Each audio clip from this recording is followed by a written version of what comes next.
Pelatih Liverpool, si pelontos ganas ini, dengan nada tegas dan penuh keyakinan menepis anggapan bahwa musim ini akan dianggap kurang sukses jika The Reds hanya memenangkan Premier League. Dalam konferensi pers terbarunya, dengan mengandalkan sinar kepalanya yang bahkan sinar matahari kalah, dia bahkan tak segan menyindir komentar Michael Owen yang seolah meremehkan pencapaian tertinggi di Liga Domestik Inggris itu. Biarkan saya memahami ini dengan benar. Virgil kesal karena dianggap hanya juara Premier League tidak cukup. Michael Owen kan pernah bermain untuk kami? Dia tahu bahwa dalam 35 tahun kami hanya sekali juara? Itu jawabannya, ucap pelatih terbaik ini, dengan nada sarkastik yang menyiratkan kekesalan. Menurut pelatih asal Belanda itu, gelar Premier League justru merupakan trofi paling bergengsi, terlebih untuk klub sebesar Liverpool yang dalam 3 dekade terakhir hanya 1 kali berhasil meraihnya. Arne pun mendukung penuh pernyataan kapten tim, Virgil van Dijk, yang menyuarakan hal serupa, bahwa menyabet gelar juara Liga bukanlah pencapaian yang bisa diremehkan, bahkan hanya untuk bisa memimpin klasemen hingga titik ini saja, sudah luar biasa, ujar Slot. Jika kamu bisa juara Premier League dengan klub ini, maka tidak ada yang lebih penting dari itu. Jika kamu bisa juara 10 kali beruntun, baru saya bisa pahami mengapa orang bilang, hanya juara Liga. Slot lalu mengangkat konteks yang sering terlupakan, betapa kompetitifnya Premier League saat ini. Ia menyebut bahwa kualitas tim-tim papan bawah kini tak bisa dianggap enteng, bahkan beberapa pemainnya diyakini cukup layak untuk memperkuat klub-klub besar seperti Manchester City, Arsenal, hingga Liverpool sendiri. Bahkan tim yang berjuang menghindari degradasi pun punya pemain yang bisa bermain untuk City, Arsenal, atau kami. Itulah mengapa liga ini semakin kuat, tegasnya. Ia juga mengutip pernyataan si pelontos Guardiola, yang menyebut bahwa sangat sulit, jika bukan mustahil, untuk kembali melihat tim menembus 100 poin atau meraih gelar 4 musim berturut-turut. Menurut Slot, itu adalah bukti konkret bahwa tantangan di liga ini semakin berat dari tahun ke tahun. Dengan penuh keyakinan, Slot kembali menekankan bahwa memenangkan Premier League adalah pencapaian yang luar biasa, dan siapapun yang mencoba meremehkannya, menurutnya, tidak benar-benar paham sepak bola modern. Di klub ini, bersaing, apalagi menjuarai liga, itu prestasi besar. Dan saya bangga jika kami bisa melakukannya, tutup Slot. Di tengah panasnya persaingan menuju gelar Premier League, Arne Slot memilih tetap tenang menghadapi rumor transfer yang menyelimuti 2 penyerangnya, Diogo Jota dan Darwin Núñez. Pelatih asal Belanda itu menegaskan bahwa masa depan kedua pemain tersebut bukan prioritasnya saat ini. Dengan 8 laga tersisa, Slot ingin Liverpool menjaga fokus penuh demi meraih poin maksimal. Ia tidak ingin perbincangan soal masa depan mengganggu konsentrasi tim dalam misi besar mereka, menjadi juara Premier League. Lucu sekarang pembahasannya beralih dari Mo, Virgil, dan Trent ke pemain yang masih punya kontrak panjang, ujar Slot dengan senyum tipis dalam sesi wawancara. Diogo Jota dan Darwin Núñez memang sempat jadi sorotan. Performa yang fluktuatif dan gosip transfer, terutama ketertarikan klub-klub Arab Saudi terhadap Núñez, membuat keduanya jadi bahan spekulasi. Namun Slot menepis semua kabar miring itu, saya senang dengan Diogo dan Darwin.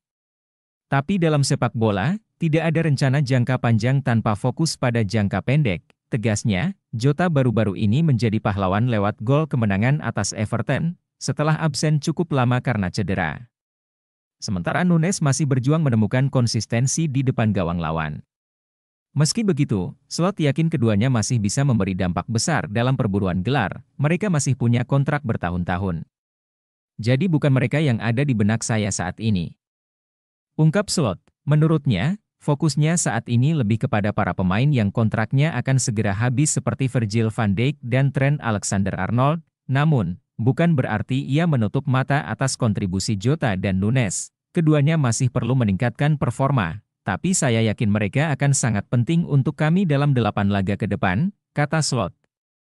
Di sisi lain, Slot juga menyinggung satu-satunya kekalahan yang dialami Liverpool musim ini, yaitu dari Nottingham Forest. Ia mengaku sempat frustrasi, namun menganggap kekalahan itu sebagai cambuk penting. Kadang kekalahan justru baik, terutama jika itu menyadarkan kita untuk tidak bermain di bawah standar, ujarnya. Kekalahan dari Forest memang menjengkelkan, tapi melihat musim mereka sekarang, itu wajar. Yang penting, kami belajar dan tetap kompetitif, Tutupnya, dengan suasana ruang ganti yang tetap solid dan ambisi besar di sisa musim, Arne Slot tampak tak goyah. Masa depan Jota dan Nunes? Biar waktu yang bicara. Saat ini, yang ada di benaknya cuma satu, membawa Liverpool kembali ke singgasana. Liverpool akan melakoni laga penting di lanjutan Liga Inggris 2024-2025 melawan Fulham, Minggu 6 April malam WIB di Craven Cottage. Meski memuncaki klasemen sementara, tekanan besar tetap mengiringi langkah The Reds dalam perburuan trofi musim ini. Belakangan, sejumlah pihak mulai mempertanyakan motivasi Liverpool. Kekalahan menyakitkan dari Newcastle di final Carabao Cup, serta tersingkirnya mereka dari Liga Champions setelah kalah dari PSG, menjadi pemicu asumsi itu.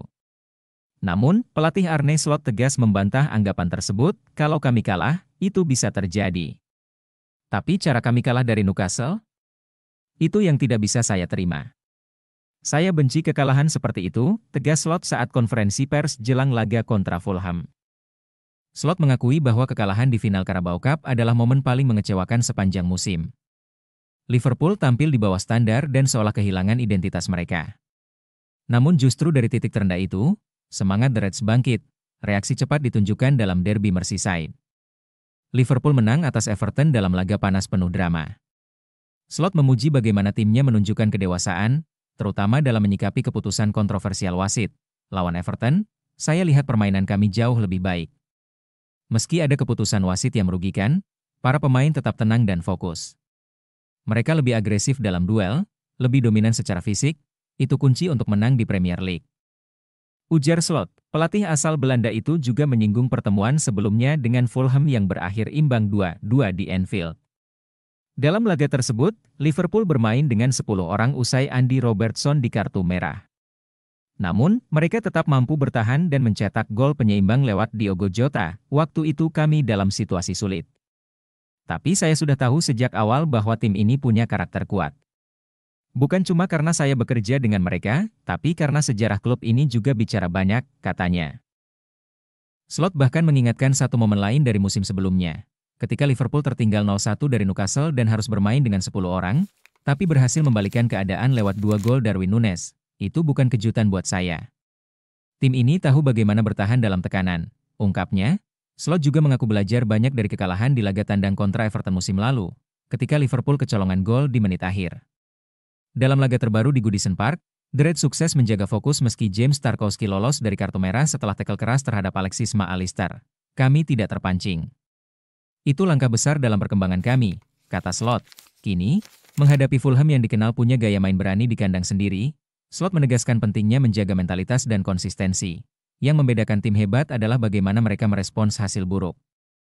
Mentalitas adalah segalanya, tutupnya. Sebuah kabar besar tengah bergulir di bursa transfer. Trent Alexander-Arnold, bintang Liverpool, dikabarkan akan segera merampungkan kepindahannya ke Real Madrid. Jika transfer ini benar-benar terjadi, maka sang bek kanan akan menjadi orang Inggris ke-8 yang mengenakan seragam putih ikonik Los Blancos. Langkah Alexander-Arnold bukan sekadar perpindahan klub. Ia sedang menyusuri jalan langka yang hanya ditempuh segelintir pemain Inggris. Jalan itu penuh lika-liku. Beberapa sukses mengukir sejarah emas, sementara yang lain harus menerima kenyataan pahit. Jejak dimulai dari Laurie Cunningham. Pada tahun 1979, ia menjadi pionir, pemain Inggris pertama yang direkrut Real Madrid.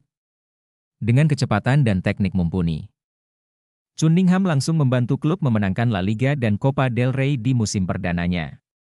Namun, karirnya di Spanyol dihantui cedera. Ia nyaris mengangkat trofi Piala Eropa, namun Madrid dikalahkan Liverpool di final 1981. Nasib tragis menimpanya ketika ia meninggal dalam kecelakaan mobil pada usia 33 tahun. Setelah kepergiannya, butuh waktu 15 tahun hingga nama Inggris kembali menggema di Santiago Bernabeu. Steve McManaman, lulusan Akademi Liverpool, datang membawa gaya bermain penuh energi. Meski awalnya diragukan, ia berhasil menaklukkan hati publik Madrid. Bersama Roberto Carlos, McManaman menjadi bagian penting dari skuad yang menjuarai Liga Champions 2 kali dan mengoleksi gelar La Liga. David Beckham kemudian bergabung sebagai bagian dari era Galacticos. Dikenal sebagai ikon global, Beckham lebih dikenal karena aura bintangnya ketimbang pengaruhnya di lapangan. Meski demikian, ia tetap mencatatkan 159 penampilan, 20 gol, dan 51 assist, serta memainkan peran vital dalam keberhasilan Real Madrid meraih gelar La Liga 2006-07 di bawah Fabio Capello. Namun tidak semua kisah Inggris di Madrid berjalan manis. Jonathan Woodgate menjadi contoh pahit. Alih-alih menjadi tembok kokoh di lini belakang, ia justru menjadi sorotan negatif karena cedera berkepanjangan. Debutnya bahkan tercoreng dengan gol bunuh diri dan kartu merah. Tak heran, ia dinobatkan sebagai rekrutan terburuk abad ini oleh Marca. Michael Owen, rekan Beckham di timnas Inggris, juga pernah mencoba peruntungan di Madrid. Walau hanya bertahan semusim, ia mampu mencetak 16 gol dari 45 penampilan. Tapi persaingan ketat dengan Raul dan Ronaldo membuatnya sulit jadi pilihan utama. Owen pun kembali ke Inggris tanpa pernah merasakan manisnya mengangkat trofi bersama Los Blancos. Lalu datanglah Jude Bellingham, yang bisa dibilang menulis ulang cerita para pemain Inggris di Bernabeu. Sejak kedatangannya dari Dortmund pada 2023, Bellingham langsung meledak. Ia mencetak gol-gol krusial, memimpin lini tengah, dan menjadi wajah baru Real Madrid. Dalam musim debutnya, ia mengantar klub menjuarai La Liga dan Liga Champions, sebuah prestasi luar biasa untuk pemain yang masih sangat muda. Kini, jika Trent Alexander-Arnold benar-benar menyusul jejak mereka, ia akan membawa warisan Liverpool ke tanah Spanyol. Dengan teknik, visi, dan karakter yang telah ditempa di Anfield, dunia menanti apakah ia akan menambah babak gemilang dalam kisah pemain Inggris di Real Madrid, atau justru menghadapi tantangan seperti mereka yang pernah gagal. Satu hal yang pasti, sejarah selalu punya tempat untuk mereka yang berani mencoba. Dan Alexander-Arnold, tampaknya, siap menuliskan namanya di halaman selanjutnya.